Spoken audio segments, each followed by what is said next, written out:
Reverie will be performed by Mr. Robert Morgan.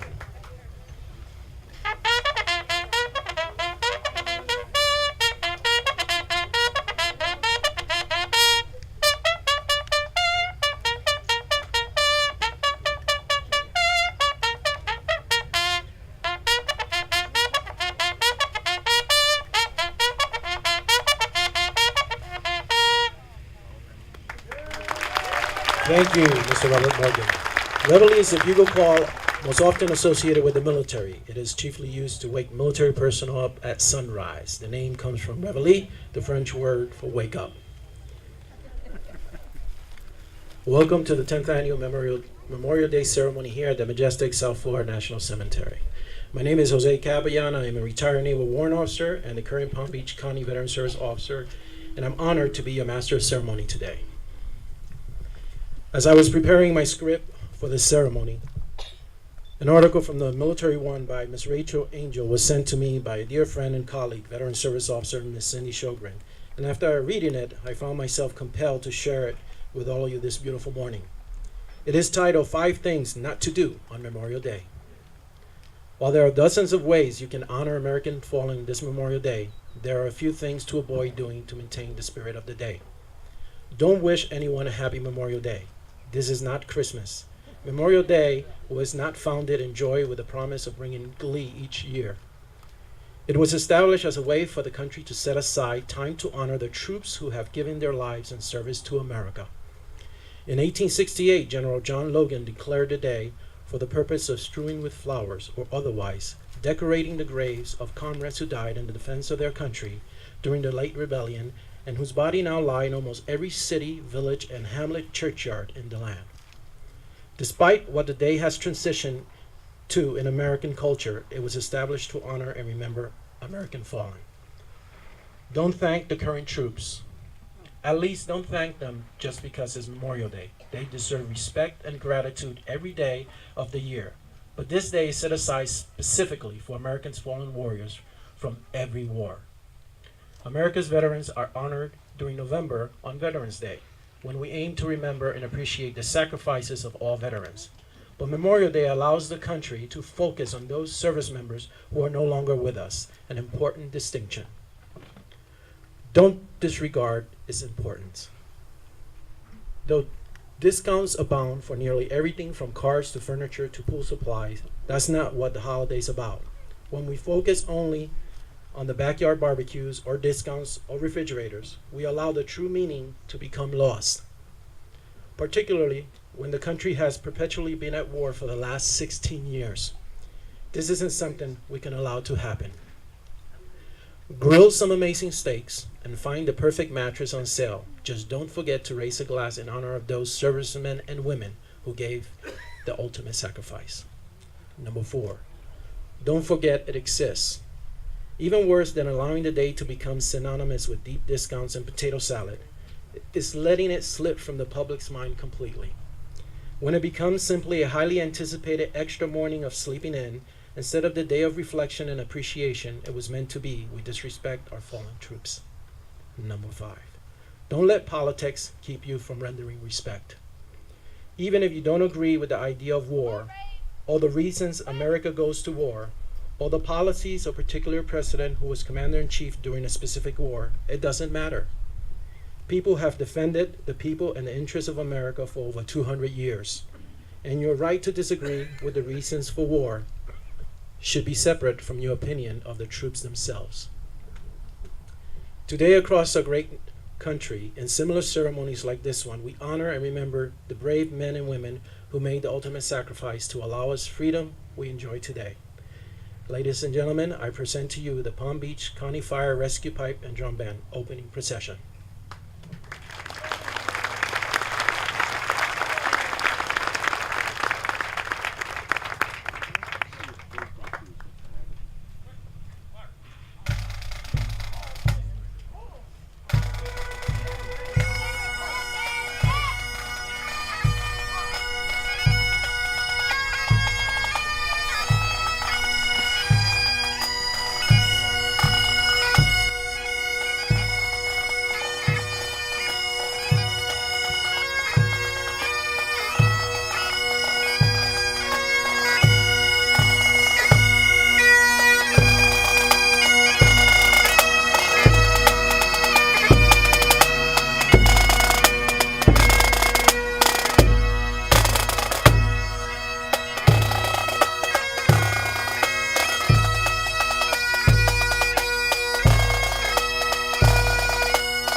Ladies and gentlemen, if you're able, please stand for the presentation of colors by Mr. Ed Manick and remain standing for the invocation by Chaplain Kim House, the Pledge of Allegiance by Mr. George Fisher and Mr. Adam Labruto and family, and the National Anthem by the PBC Fire Rescue Acapella Singers.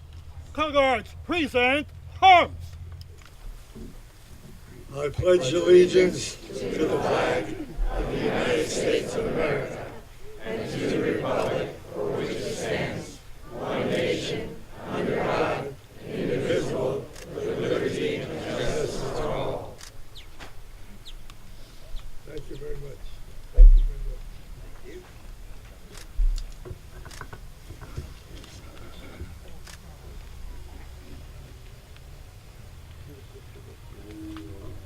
Let us pray. Our Heavenly Father, our refuge, our strength, and our strong tower, you are our sustainer of life, and we join millions of Americans today to reflect and to honor the men and women who served our armed forces, who took the oath of office to defend and protect our liberties, but never made it home to share in its wealth. In this hallowed resting place lie the men and women, some of our loved ones here, who spent their lives waving the flag of freedom. They were true patriots, and one of the greatest messages that they delivered for hope in our world. May there never be a day when we take for granted or fail to appreciate the millions whose lives were taken prematurely, those who were forgotten, those who were estranged from their families, those who were missing in action, those who were prisoners of war, all for the cause of freedom. We are grateful for their service and sacrifice, and pray now for their families and friends still grieving their loss. Today we also join praying for a permanent peace in our world. Since we've been created to love and cherish and protect and share in all of your divine goodness, may we live accountable and responsible to do our part and strive to continue moving freedom forward. Show us your ways, O Lord, and teach us your paths, and be available to respond to our cries each and every day. In your blessed name, in your holy name, amen. Amen.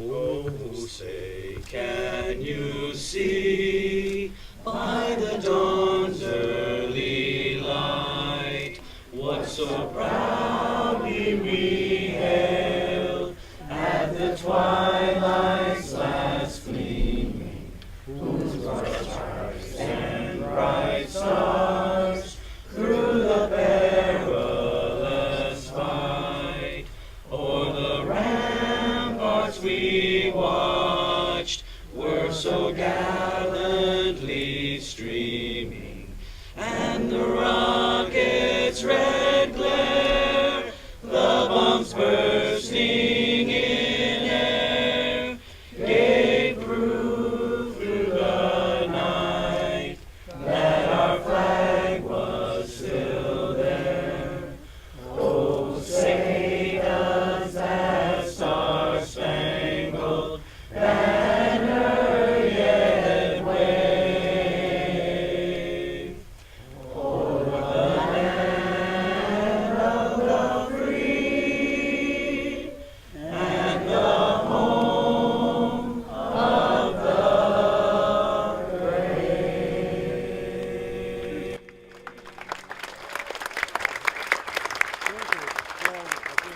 Color Guards, ready, go.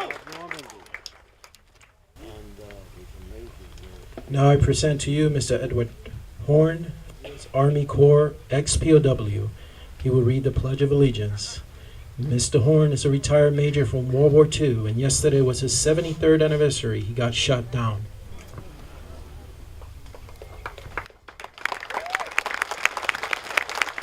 Color Guards, present arms.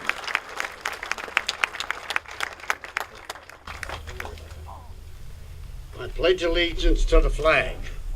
I am an American. I was a prisoner of war. I have served my country. I need no one to tell me what allegiance I owe to my flag, to my country, to my home, of the United States of America. This is my country, I have fought for it. I have been in prison for it. And a part of me has died for it. And to the republic for which it stands. This flag stands for me, for love of my country, my love for my family, my love for my friends.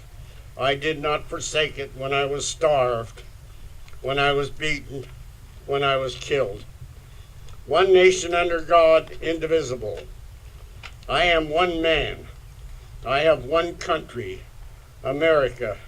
I worship one God. Under God I was captured. Under God I was saved. Under God I have no fear. With liberty and justice for all, my allegiance is to liberty, to justice. My flag represents myself, my effort, my home, my country. I will pledge allegiance to the flag. I will pledge under the love of God. It is my right, my privilege, my duty. I have earned it. Tell me not how. I have given you much. I am an ex-prisoner of war. Take nothing more from me. I pledge allegiance to the flag of my country.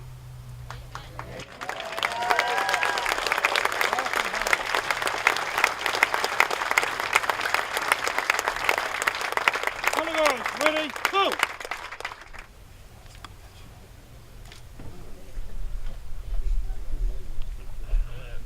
Those who have served and those currently serving in the armed forces of the United States are ever mindful that the sweetness of enduring peace has always been tainted by the bitterness of personal sacrifice. We are compelled to never forget that while we enjoy our daily pleasure, there are others who have endured and may still be enduring the agonies of pain, deprivation, and internment. Before we begin our activities this day, we will pause to recognize our POWs and MIAs.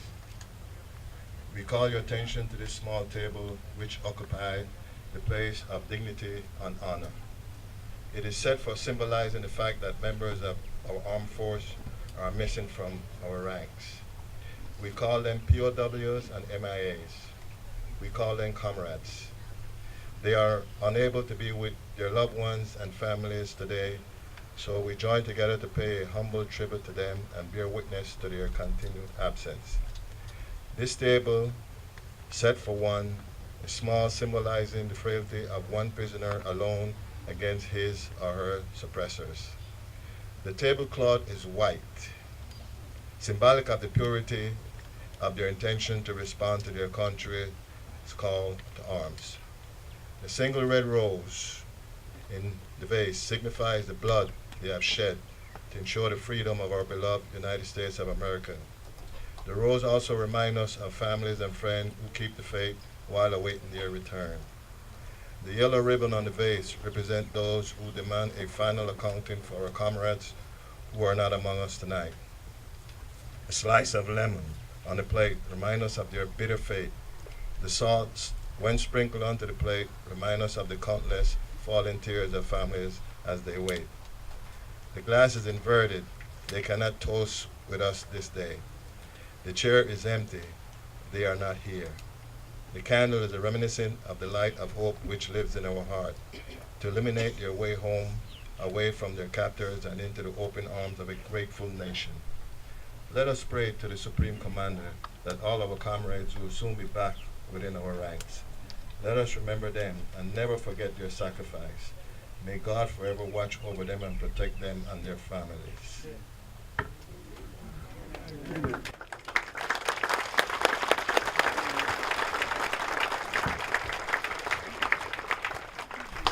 Now members of the Agent Orange Association will release balloons for the Agent Orange Memorial for those affected by the chemical agent during Vietnam War. Agent Orange speech.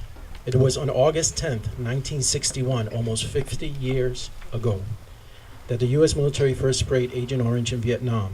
The defoliant contained the toxin chemical dioxin. Approximately 21 million gallons of Agent Orange, a herbicide defoliant, was sprayed over the Vietnam and Southeast Asian during the Vietnam War. The name Agent Orange was derived from the orange stripe on the drums in which the herbicide was stored.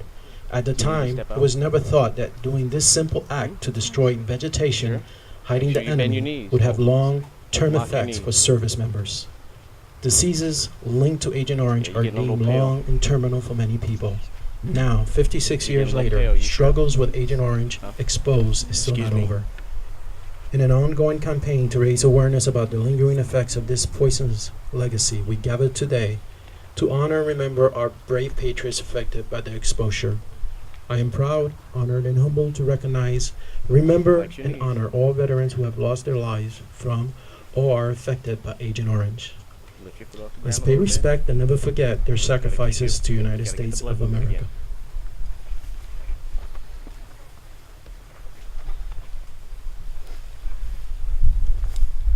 Release the balloons, please.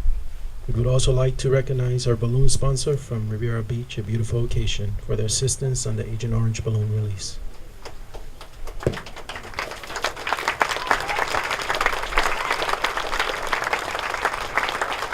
You okay? You need to step out?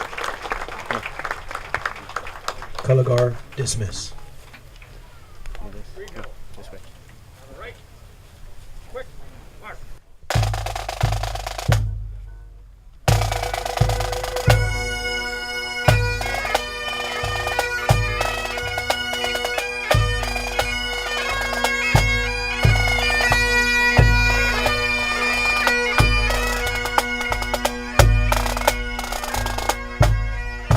Color guards, march time, march.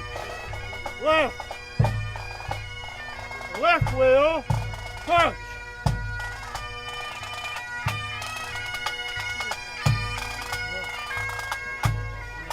Forward, march.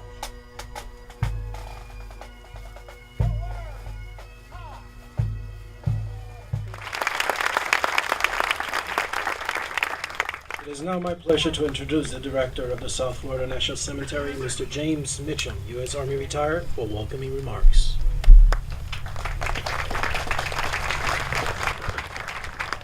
Thank you, Jose.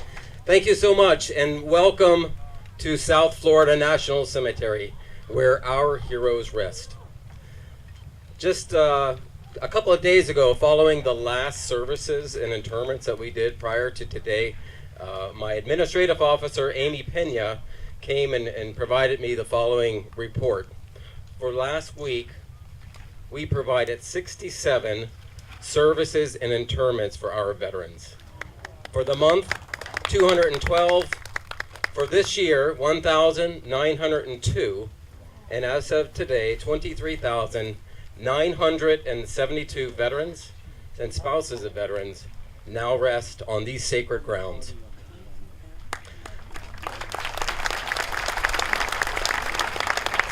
A big heads up to my staff who have the privilege of performing this service for our veterans. Thank you. But of course, today is Memorial Day, and we as a community, we as a nation, we have that obligation to narrow our focus of attention and pay homage to a much smaller but more significant number of Americans who gave their lives for our freedoms. Here at South Florida National Cemetery, this is the reason I came to work today. Other than you, I was here for you guys too. But I just wanted to make mention of Sergeant Marlon E. Myrie, United States Marine Corps, killed in Afghanistan June 25th, 2011, and rest in the section behind me in front of you, section 39.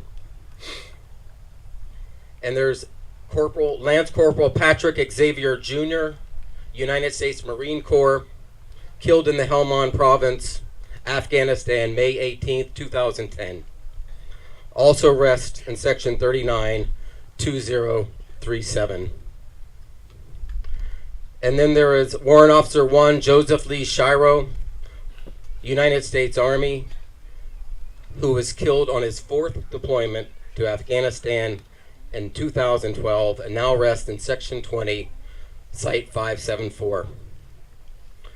I have Staff Sergeant Juan Luis Riva de Niro, who was killed in November of 2010 And right behind Sergeant Riva De Niro is his friend, Corporal Villasis. They served in the same unit, they trained at Fort Campbell, they went to war together, and they came to the cemetery 1 month apart. So ladies and gentlemen, if you need a reason, a local reason on why we have Memorial Day, if you could do me a favor, maybe keep these service members in your prayers and thoughts today, and of course their families. And as we go out and we enjoy our freedoms, we remember who paid for them. On behalf of the Secretary of Veteran Affairs, Dr. David J. Shulkin, on behalf of the Undersecretary for Memorial Affairs, Mr. Ronald Powers, and my boss up at the Southeast District Office of the National Cemetery Administration, Mr. Stephen Frank, we want to thank you for coming out and sharing your Memorial Day with us. Thank you very much.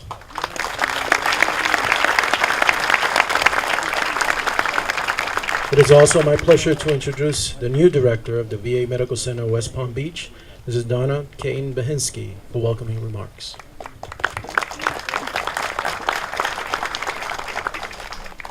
Good morning, everyone.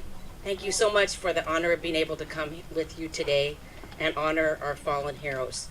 This is my first Memorial Day as part of the VA Medical Center, and it really is an honor and makes me feel good about being here. Memorial Day has always held a special place in my heart. It's a day during which my own family pauses to remember the sacrifices that my grandfather and my brother-in-law, who served in the military and have since passed on, have given service to our nation. Since my appointment as director of the VA Medical Center in West Palm Beach, my understanding of veterans and their experience has deepened. Working directly with and alongside veterans and hearing their stories and those of their families has provided me with a strong connection to them. I'm thankful for our caring staff on a daily basis who also care for our heroes. The level of commitment and courage it takes for someone to join the military with the understanding that you're committing your life to a cause bigger than yourself, and that you may perish in service to our country, leaves me in awe of these brave men and women. For them, I am grateful. Because of them and their service, our nation and its citizens are free. Today is a day of remembrance and gratitude where we must come together to honor our fallen heroes. It's a day where we take a moment to remember the more than 1.8 million service members and veterans who gave their lives in service to our country since 1775. Today we pay tribute to their memory and pay our respects to their surviving families who carry the histories of their fallen loved ones with them. This ceremony is one of the memorable ways which we can come together and pay our thanks as a community. President John F. Kennedy once said, "A nation reveals itself not only by the men it produces, but also by the men it honors, the men it remembers." It's my hope today and every day that we honor, remember, and cherish our veterans for the gifts they have given us, and that we protect the precious legacies they've left behind. Thank you for the honor of having me here today and allowing me the privilege of leading the West Palm Beach VA Medical Center.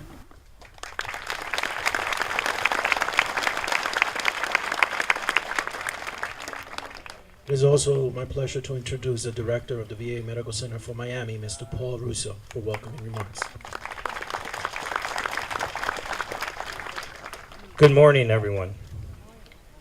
It is a great honor and privilege for me, as the director of the Bruce W. Carter VA Medical Center and Miami VA Healthcare System, to join you here today to recognize and remember our fallen military men and women. They have made the ultimate sacrifice in defense of freedom, the oppressed, and our nation. Today, we honor the men and women who wore the nation's uniform and were last seen on duty. From the battles of Iraq and Afghanistan to the conflicts in Korea and in Vietnam, to the trials of World War, to the struggles that made us a nation. Today we recall that liberty is always the achievement of courage. Today, remember all who have died and all who are missing. Remember all the families, friends, and military comrades who mourn their loss. And on this most holy day of the nation, we are grateful to the brave and fallen defenders of freedom. In every generation of American, we have found courage in the call to arms. the farms and small towns and city streets of this land have always produced free citizens who assume the discipline and duty of military life. And time after time, they have proven the moral force of democracy is mightier than the will and cunning of any tyrant. In the words of President Ronald Reagan, as a tribute to their sacrifice, let us renew our resolve to remain strong enough to deter aggression, wise enough to preserve and protect our freedom, and thoughtful enough to promote lasting peace throughout the world. On behalf of the Bruce W. Carter VA Medical Center, Miami VA Healthcare System, and our 2,900 employees who strive each day to provide the best care possible, it is an honor and privilege for us and our community partners to serve veterans and their caregivers every day. In recognition of the April 6, 1917 entry of the United States into World War I, and in closing, I wish to share with you the poem titled Memorial Day by Sergeant Joyce Kilmer, 106th Infantry, American Expeditionary Force, killed in action July 30th, 1918, near the York River in France, while observing the German positions for the Intelligence Division. The poem is prefaced with the Latin words, Dulce et decorum est, it is sweet and honorable. The bugle echoes shrill and sweet, but not of war it sings today. The road is rhythmic with the feet of men at arms who come to pray. The roses blossom white and red on tombs where weary soldiers lie. Flags wave above the honored dead, and martial music cleaves the sky. Above their wreath-strewn graves we kneel. They kept the faith and fought the fight. Through flying lead and crimson steel, they plunged for freedom and the right. May we, their grateful children, learn their strength who lie beneath this sod, who went through fire and death to earn at last the accolade of God. In shining rank on rank arrayed, they march the legions of the Lord. He is their captain unafraid, the Prince of Peace who brought a sword. Thank you all for attending today. God bless you and your families. God bless our troops, and God bless America.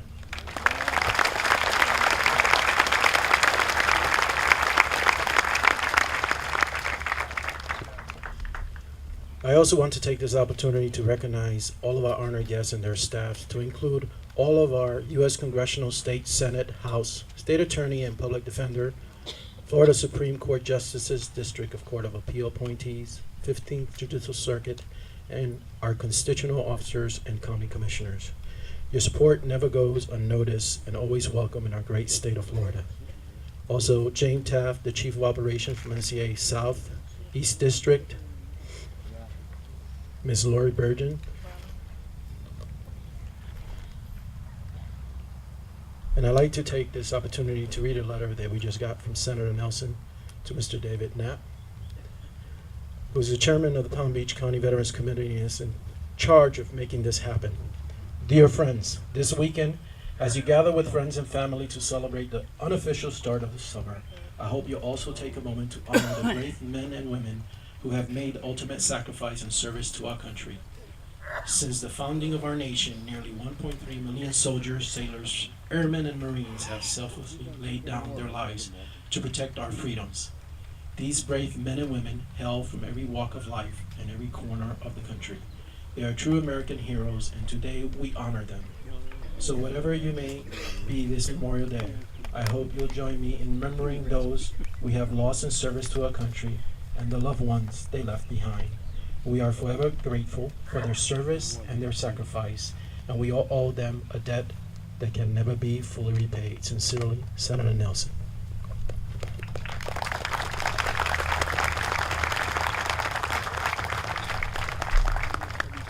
Now I'd like to introduce Mrs. Carolyn Hebner, who is going to sing God Bless America.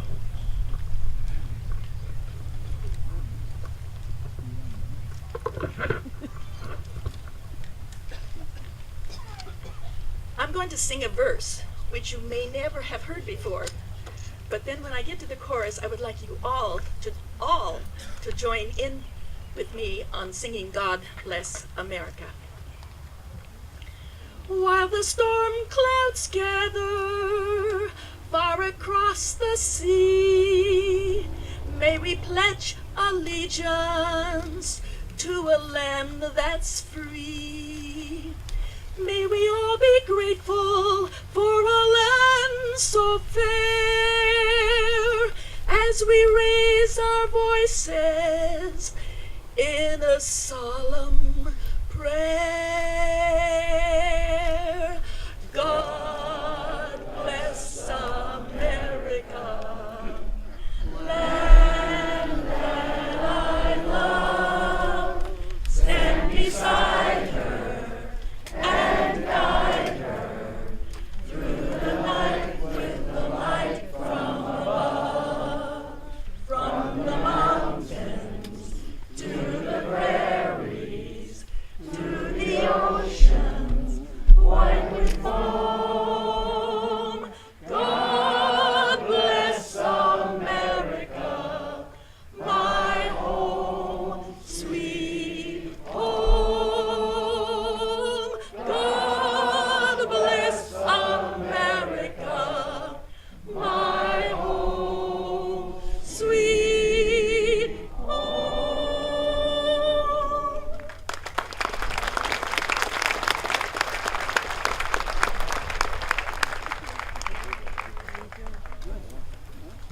Ladies and gentlemen, I'm proud to introduce you our featured speaker, Commander Fred DiBiase, U.S. Navy retired. But before I give him the mic, I got to tell you a little bit about him. Fred was a naval aviator for 21 years, serving in leadership, staff, and educational positions. During the Vietnam War, Lieutenant DiBiase conducted combat search and rescue missions in the Tonkin Gulf while serving aboard the aircraft carrier USS Shangri-La. Throughout the Cold War, he was both a LAMS helicopter pilot and the director of helicopters requirements for Chief of Naval Operations. He flew anti-submarine warfare missions off the Atlantic coast tracking Soviet and Warsaw Pact submarines. He also served as a professor of chemistry at the U.S. Naval Academy, Annapolis, Maryland, preparing future leaders. In 1987, following an Iraq missile attack on the USS Stark, Commander DiBiase coordinated President Reagan's attendance at the memorial service honoring the 37 sailors whose lives were lost. Following retirement from the Navy in 1989, and in recognition of a distinguished career, the mayor proclaimed Commander Fred DiBiase Day in the city of Jacksonville. During a subsequent 20-year career with Georgia Pacific, he served in numerous positions, including the St. Mary's George General Plant Manager and the company's Director of Extrusion Manufacturing and Technology. Fred holds a Bachelor of Science in Chemical Engineering from the University of South Carolina, a Master's of Science from George Washington University, and is a graduate of the Naval War College. He remains active in his community, volunteering countless hours at the St. Paul's Catholic Church, Habitat for Humanity, the Blessings in the Backpack Program, and at the Cheek Creek Elementary School. Fred and his wife, Patty, have been married for 49 years. They have 2 beautiful daughters and 4 fantastic grandchildren.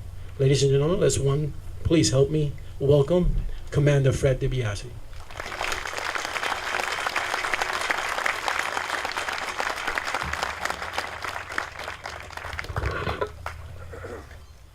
Veterans, distinguished guests, family members, and friends.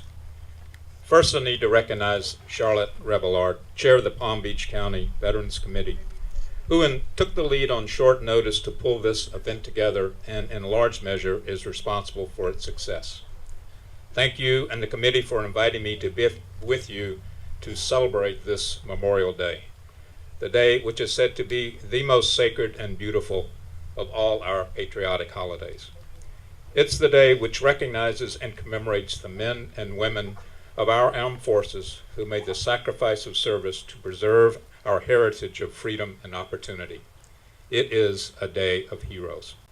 For over 150 years, Americans of all ages and backgrounds have joined together on this day to honor those individuals, those heroes who contributed with their lives to defend our nation's heritage. I remember in my hometown, Memorial Day was a very special day, an annual event when our small community gathered to honor members of the armed forces. Those fond memories of bands playing, of flags flying, of soldiers and sailors marching and saluting in patriotic ceremonies made a significant impression on my young mind. But at such a young age, I did not fully comprehend the magnitude of the numbers of men and women who had left their families, their homes, and jobs to serve in the military. I also did not realize just how many of these brave Americans did not return to the loved ones who were waiting on their return. History records the beginning of Memorial Day, also known as Decoration Day, as occurring in 1867 in the small town of Columbus, Mississippi. Columbus, like the rest of the South, was occupied by victorious Union armies. When the women of the town, together with the Confederate Army chaplain, made a pilgrimage to the local Friendship Cemetery to place flowers of decorations on the graves of the Confederate dead, the townspeople feared that the gesture would be misunderstood and cause further animosity. Rather than animosity, their action brought a movement toward reconciliation. Upon seeing the nearby cold, forgotten, and bare graves of the Northern soldiers, the women quietly and carefully decorated the Union graves as well. When they had finished, there was nothing to distinguish the 1,500 Union and Confederate graves. They were all adorned with flowers.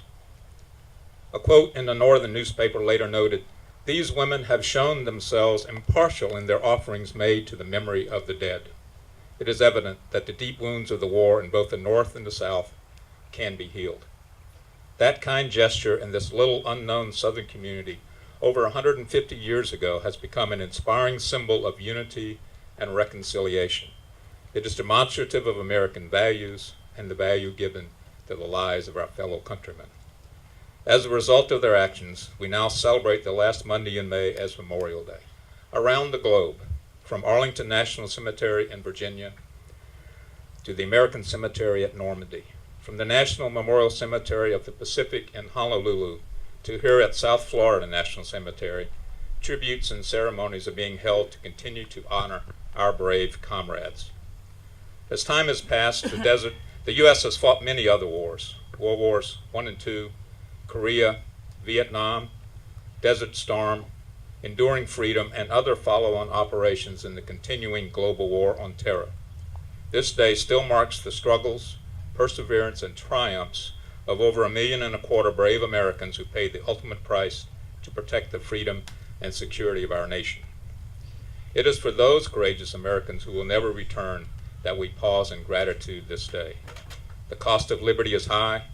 The freedoms we hold dear did not just happen. They were fought for and defended with faith, loyalty, and courage. Coming to a place and a ceremony such as this is hard. It's hard because memory forces us to remember faraway places which most Americans had never heard of until their sons and brothers and fathers and friends fell there. We come to seek the simple assurance of each other and the hope of finding a higher meaning, a greater purpose. We ask, why did this happen, and why to them? And it's not just in times of war that sacrifices are paid, but also in times of relative peace. The week before last, the 17th of May, marked the 30th anniversary of the accidental missile attack on the USS Stark, FFG-31, an Oliver Hazard Perry-class guided missile frigate while on patrol in the Persian Gulf in the midst of the Iran-Iraq War. The USS Stark was serving with the Middle East Force. Since 1949, every U.S. president has provided for a continuing naval presence in this vitally strategic region. It's a region that is a crossroads for 3 continents and the starting place for the oil that is the lifeblood of much of the world economy, especially for our allies in Europe. It was just before sundown on Sunday, 17 May 1987, an Iraqi pilot in an F-1 Mirage jet headed down the Gulf, scanning his instruments for oil tankers. In the Darkened Combat Information Center of the Stark, an operations specialist noted the Mirage's blip on his screen. Track number 2202, range 200 miles, headed inbound. The jet's track was pointed past the ship 4 miles off the port beam. The sailor passed the word to his skipper. 2 minutes after 9 p.m., the Mirage locked its Sorano 5 fire control radar onto the Stark. The frigate's instruments lit up in warning. A sailor asked permission to send a standard back-off reply to the Iraqi pilot. "No, wait," came the reply. At 9:05, the Mirage banked left toward its target. At just over 22 miles distance, the pilot launched a first exocet, a sea-skimming, ship-killing missile. The weapon leveled out at a dozen feet above the waves, accelerated to nearly the speed of sound, and turned on its radar homing seeker. 20 seconds later, another exocet dropped from the wing and lit off toward its target. The first missile punched through the hull near the port bridge wing, 8 feet above the waterline. It bored a flaming hole through berthing spaces, the post office, and the ship's store, spewing rocket propellant and oxidizer along its path. Burning with tremendous heat, the weapon ground to a halt in the corner of the chief's quarters and failed to explode. The potent mix of the missile's fuel and oxidizer resulted in fires hotter than 3,500 degrees, instantly igniting all combustibles and melting structural materials. This temperature was nearly double the 1,800 degrees normally considered the upper limit in shipboard fires. The second missile, which hit 8 feet further forward, traveled only 5 feet into the skin of the ship and then detonated with a tremendous roar, creating a huge gaping hole in the process. The fire burned for almost a day, incinerating the crew's quarters, the radar room, and the combat information center. Within minutes, nearly 1/4 of the crew had been killed or incapacitated in the attack, overcome by smoke, burns, and shrapnel wounds. 29 were killed immediately. 8 others died shortly after. The remaining crew members had a monumental task ahead of them, yet they plunged ahead in countless acts of heroism throughout the night. Both the Stark and the other ships in the area did a magnificent job of fighting the fire and saving the ship. Through their well-trained damage control efforts, she did not go to the bottom, but later sailed into Bahrain under her own power, along with an escort. Just 5 days after the attack, a memorial service for those 37 crew members who paid the ultimate sacrifice was conducted in a helicopter hangar in the USS Stark's home port of Naval Station Mayport, Florida, a hangar that had been fittingly converted into a chapel large enough for their families, friends, and shipmates. The speaker of this memorial was our Commander-in-Chief, President Ronald Reagan. President Reagan began the service with these words: "Our task today is simple and sad, to remember to pay tribute to those we loved. For some of us here today, our love is the unquenchable, unforgetting love of a wife or a child for a fallen father, of a mother or father for a fallen son. For others of us, this love, while more distant, is still anguished and grieving. Ours is a love for a fallen countryman who died so that we, a free people, might live and this great nation endure." He went on, "Even as we hear these words, we understand again their inadequacy. We appreciate anew Lincoln's humble wisdom at Gettysburg. When brave men die, it is their deeds, not our words, that are remembered. It is their sacrifice, not our brief recollection, that offers everlasting testimony to their love for others, to their love for us."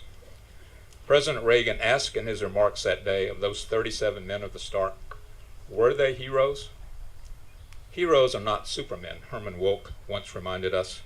They are good men and embodied by the cast of destiny the virtue of a whole people in a great hour. And writing of the thousands of such heroes in our nation, men and women who wear our country's uniform in this troubled peace of ours, he asks us to never forget, to reassure them that their hard, long training is needed, that love of country is noble, that self-sacrifice is rewarding, that to be ready to fight for freedom fills a man with a sense of worth like nothing else.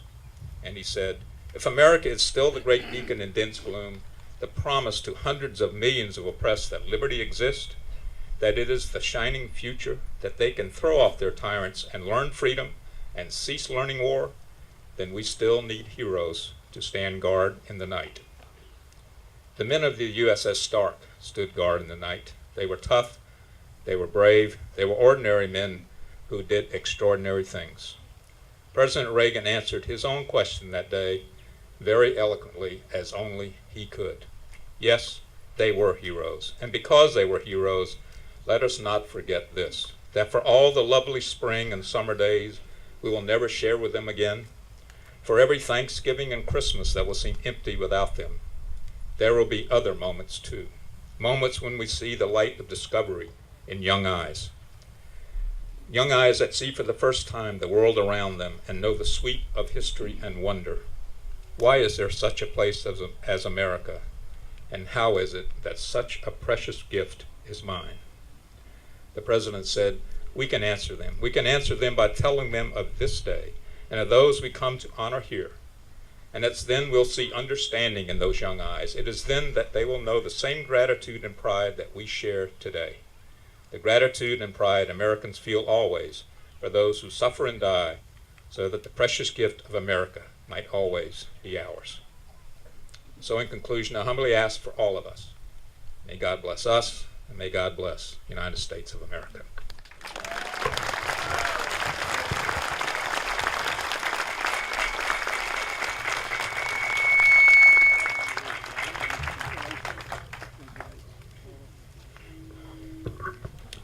Ladies and gentlemen, please stand for the benediction. Chaplain Kim House, Commander, U.S. Navy, retired.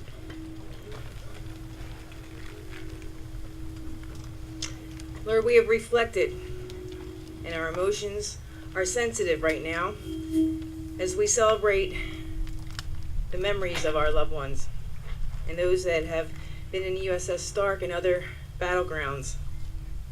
We leave a sacred place today, and we ask for your divine attention and power to help us heal our land, to help us to be attentive in stopping the terrorism and the violence and the ill intentions of others. May we continue to seek your will and to pray for the families who have lost the loved ones and grieve their loss. Watch over our men and women serving today in our armed forces and those living with the wounds of war.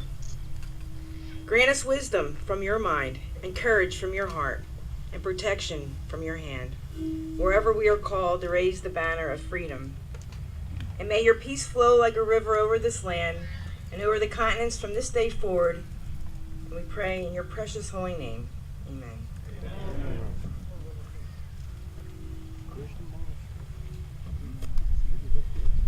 Ladies and gentlemen, Amy Pena, U.S. Marine Corps, and Charlotte N. Rebillard, U.S. Air Force, will now do the presentation of the wreath.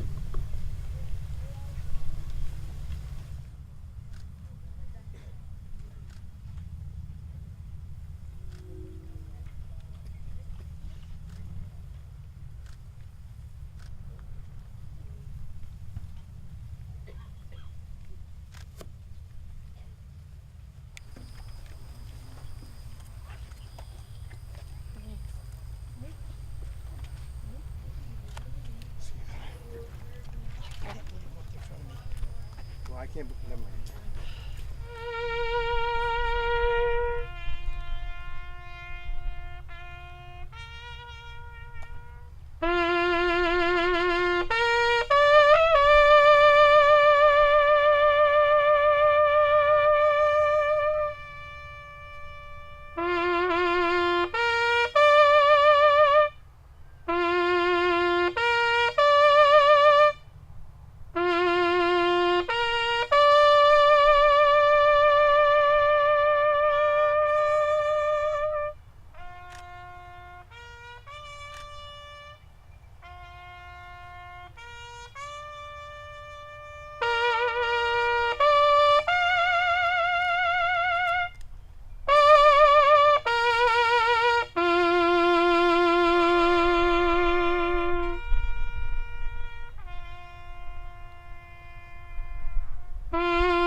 bless you, and may God bless the United States of America.